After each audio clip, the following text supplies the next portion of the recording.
Selamat pagi anak hebat kelas 3A dan kelas 3B SD Strada Santo Ignatius. Bertemu lagi dengan Ibu dan Pak Guru. Hari ini kita akan belajar pembelajaran 2 subtema 2 tematik 3C. Akan tetapi sebelum kita memulai pelajaran pada hari ini, kita akan berdoa terlebih dahulu. Kita siapkan hati, kita mohon kepada Tuhan supaya anak-anak kelas 3 dapat belajar dengan baik. Dalam nama Bapa dan Putra dan Roh Kudus. Amin. Selamat pagi Tuhan Yesus, terima kasih atas berkat-Mu yang Engkau berikan kepada kami, sehingga pada pagi hari ini kami dapat belajar kembali. Tuhan Yesus, kiranya Engkau mencurahkan Roh Kudus-Mu ke dalam hati dan pikiran kami, agar kami dapat belajar dengan baik. Amin. Santo Ignatius, doakanlah kami. Amin. Dalam nama Bapa dan Putra dan Roh Kudus. Amin.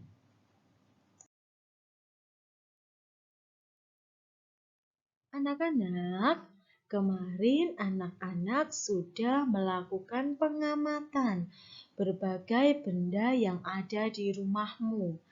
Ternyata wujud benda ada 3. Ada benda padat, benda cair, dan juga benda gas.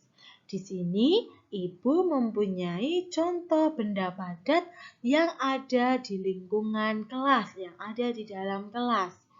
Nah, setelah anak-anak mengetahui contoh benda padat, setelah ini kita akan mempelajari sifat benda padat. Seperti apa sifat benda padat itu?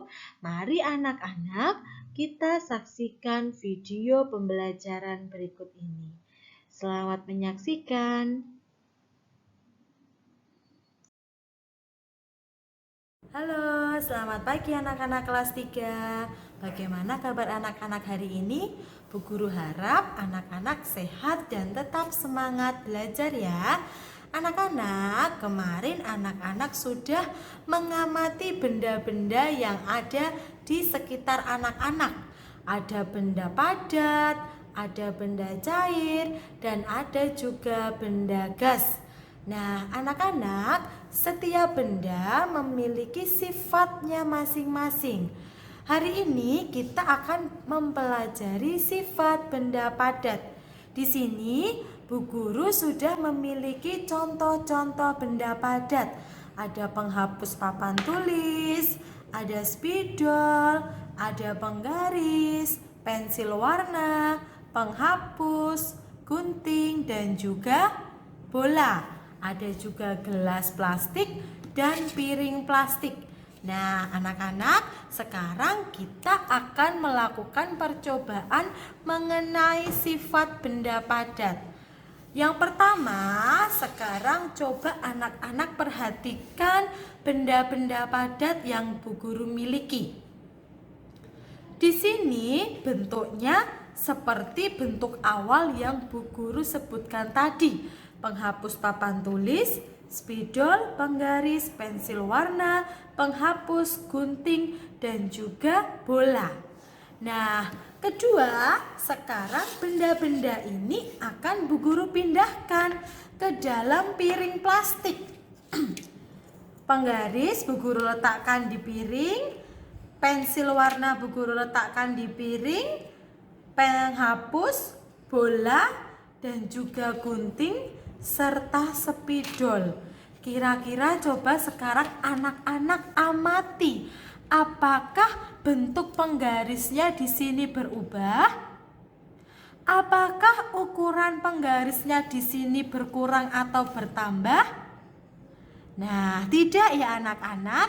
Ternyata benda padat jika dipindah tempat, bentuk dan juga ukurannya tetap sama.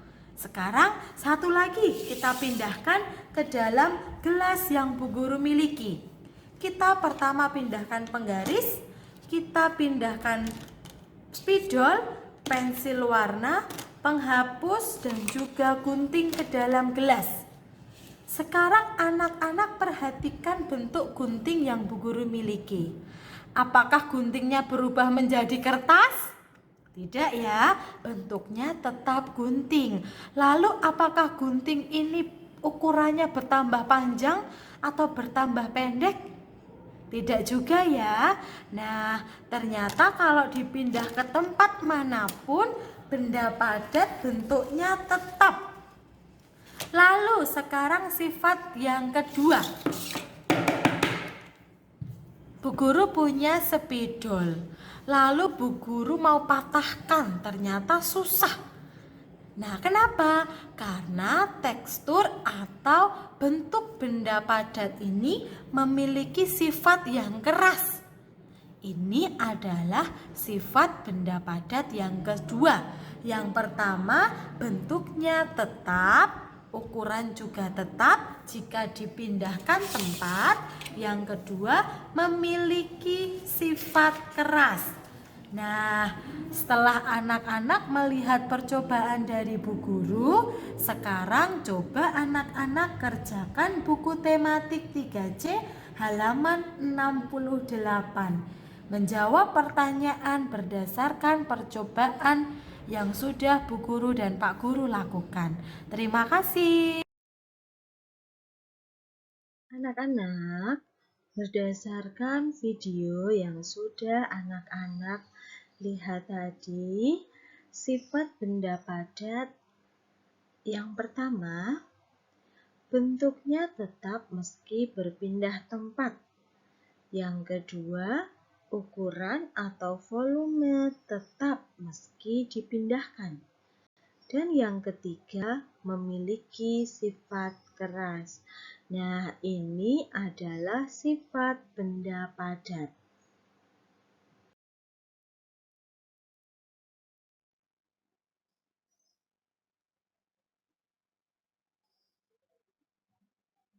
Anak-anak, dalam video sifat benda padat yang sudah anak-anak tonton, salah satu contoh benda padat adalah penggaris.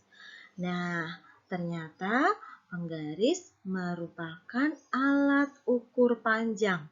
Bentuknya seperti pada gambar ini ya. Alat ukur panjang dalam gambar dinamakan penggaris atau mistar.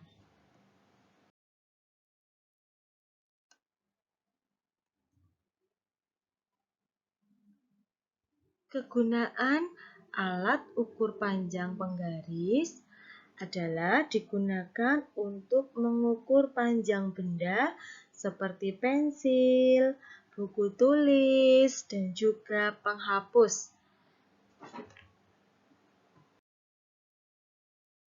Lalu, alat ukur panjang selanjutnya adalah, ayo, apakah anak-anak tahu nama alat ukur panjang pada gambar? Nah, alat ukur pada gambar dinamakan metlin. Pernahkah anak-anak melihat alat ukur panjang metlin?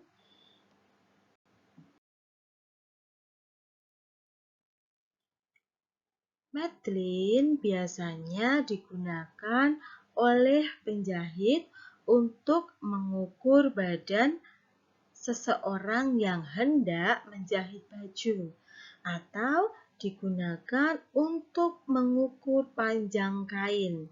Biasanya mungkin mamamu di rumah mempunyai metlin, tetapi biasanya yang pasti mempunyai metlin adalah penjahit.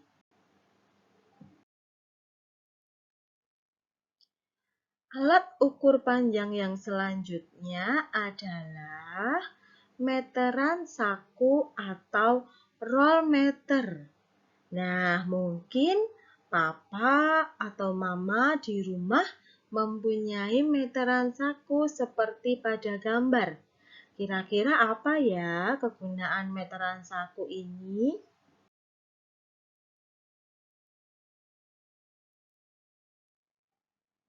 Anak-anak, meteran saku atau rollmeter biasanya digunakan oleh tukang bangunan untuk mengukur kayu atau jendela atau meja. Jadi, meteran saku atau rollmeter biasanya yang mempunyai adalah tukang bangunan untuk mengukur kayu, jendela, pintu yang ada di rumah. Nah, itu adalah alat ukur panjang dan juga kegunaannya. Anak-anak, hari ini kita sudah belajar contoh benda padat dan sifat benda padat serta alat ukur panjang. Ada mistar atau penggaris, ada metlin, dan ada meteran saku atau rollmeter. Nah, biasanya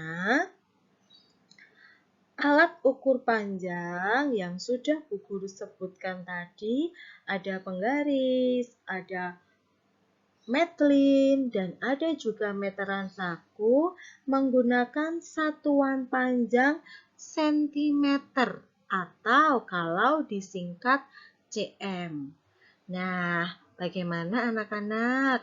Semoga dengan video pembelajaran dari Bu Guru, anak-anak semakin jelas ya.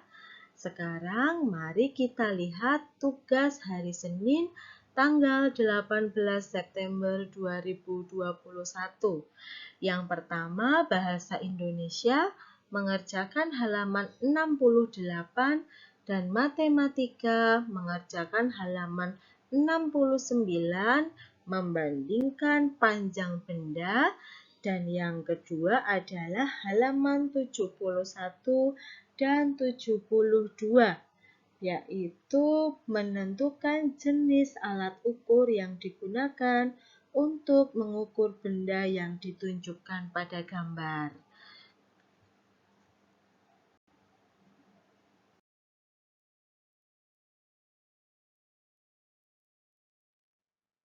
Terima kasih anak-anak sudah belajar bersama Bu Guru dan Pak Guru pada hari ini. Setelah ini, selamat mengerjakan tugas. Jangan lupa mengumpulkan melalui WA Japri. Terima kasih anak-anak. Selamat belajar. Tuhan Yesus memberkati. Sampai jumpa pada video pembelajaran selanjutnya. Terima kasih.